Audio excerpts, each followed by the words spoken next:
thing I'm going to talk to you about is wrist wraps. What kind of wrist wraps to get. So I really don't want to go into a bunch of wrist wraps on what not to get, besides one material that I don't really agree with.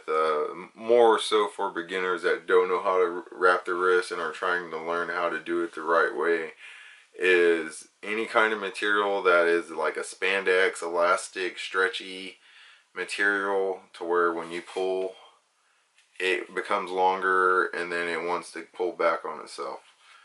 Because I don't want you to cut your circulation off, and I want you to learn to do it the right way, and I don't think that's really good for everybody as a beginner. So besides the ones and what not to get, well, we're going to go on what you should get. So the ones I get are Ringside. I've had these for 10 years. I got these in 2008. These are the same exact ones I've been using. I don't have like a bunch of different ones I use. I just use these same ones. They hit a lot of different bags and trees and all sorts of other hard stuff with them, and they're still here. They haven't torn up or frayed or nothing. The length of these are 180 inches, okay? 180 inches. If you do anything less than 180 inches, you're not going to get enough revolutions or wraps around your hands and your wrists to make it safe enough for you to punch stuff. That's my opinion. Other people might not agree. I think a lot of people will agree with me that are professional fighters or martial artists. 180 inches should be the bare minimum in length whenever you choose a wrist wrap, okay? So non-stretchable material, 180 degree minimum. Okay, so we're going to find the Velcro length.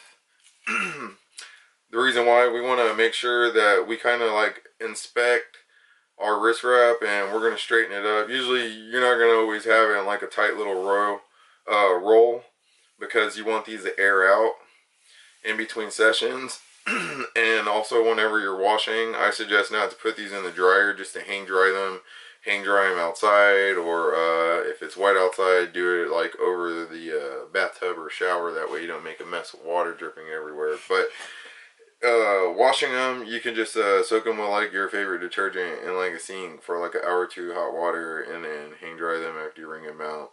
You'll be golden. Okay, so we went through, we straightened our cloth out. Everything's good. These are cotton, non-stretchable, and they ain't torn up or nothing. I'm going to get my hand, I'm going to have it open like this. I'm going to try to keep my hand open and stiff as a board the whole time that I'm wrapping this up until I'm completely done, okay?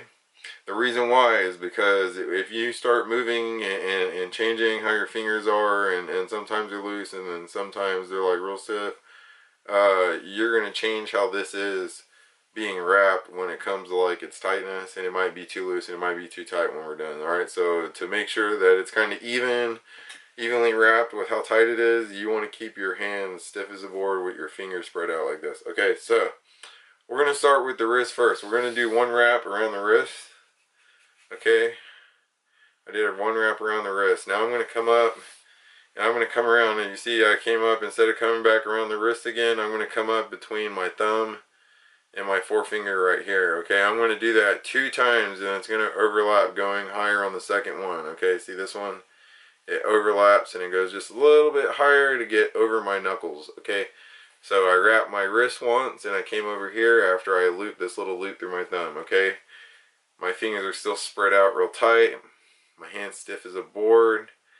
I haven't closed my fingers or anything. Okay, the next thing that we're going to do, we're going to get this and we're going to start going through our fingers. So I'm going to go through my finger right here, and I'm going to come down. I'm going to go right here under my thumb, going right before my wrist.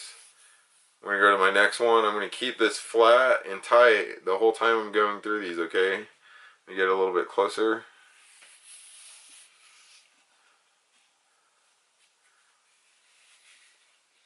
So now that I made it to the end, you see I just wrapped my wrist once up here at the top across my metacarpals twice, and then I went through my fingers, reinforcing it coming down here at the bottom.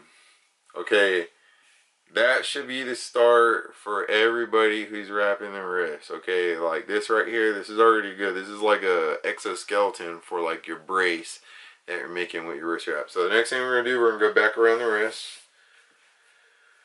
Once we get across the wrist, we're going to come back around the top like we did at the beginning, where we come across, except this time I want to go back across the wrist. As we go across the wrist, I'm going to come under when I come under, notice, okay, you see how like it looks like a bunch of little X's across here? You got this big wrap right here and all the little ones that went through your fingers. I want to come back over here and make another a line that crosses it across, okay? And I'm going to come back over the wrist, so that's going to make another X. If you can kind of see what I'm trying to get you to visualize, you want to keep your fingers spread out. If you see me loosen mine at any time, it's because I'm trying to teach y'all.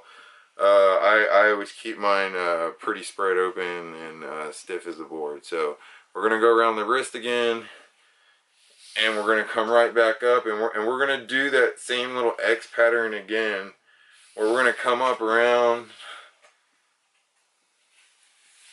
You see I'm kind of coming across back through the fingers up here, the thumb and forefinger. If you have to straighten it up, go ahead, straighten it up, make it flat. Yeah, it's gonna be frustrating when you first do this to keep your hand open, but it's worth it. Okay, so while we're up here, we already made all these X's. Let's go ahead and go across the knuckles 2 times. I'm gonna give 2 wraps. So now we covered a lot of those wraps, you see, so it's more looking like a cast. So that exoskeleton of wraps, we're covering it up now is what we're doing. So I made a bunch of little X's. So once I got that flat little wrap, my next one, I'm going to go ahead and come down back towards the wrist